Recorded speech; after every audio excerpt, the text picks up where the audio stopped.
So for this text, let's go ahead and shift click both of these text layers here. I'm going to hit Control or Command G to group those together. Okay.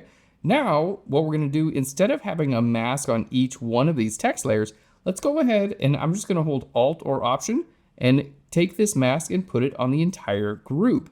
So now that we have our group mask, I can actually delete these individual layer masks on the text layers. I can click and drag that to the trash.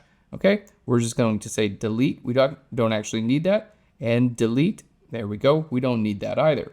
So now we have our happy text, our birthday text, but because they're in a group that has this mask, look at this. I can still move them around and it has basically the same exact effect as if they were together, right? As I move them around, you're going to see, there we go. Sometimes there's a slight delay. That's just a graphics card issue. But you can simply move these around. There we go. And you have the exact same effect where the text, because they're both inside of the same group, and then the mask masks them together. There we go. Let's left align that. We have the same effect.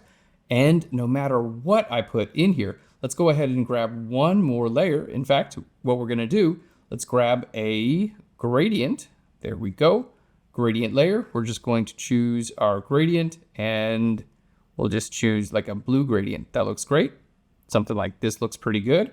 And we're going to go ahead and choose a radial gradient. Fantastic. Radial gradient, and you can put it wherever you would like. There we go. And then on our layer mask for our radial gradient, let's just go ahead and put that under birthday. You can see it's behind our subject because we have our layer mask intact. And here on the layer mask for this gradient, I'm going to hit G for the gradient tool. Let's go here to the radial. There we go. And we'll just go to the basic. Fantastic. And I'm just going to go from a white to a black. There we go. Let's go ahead and reverse that.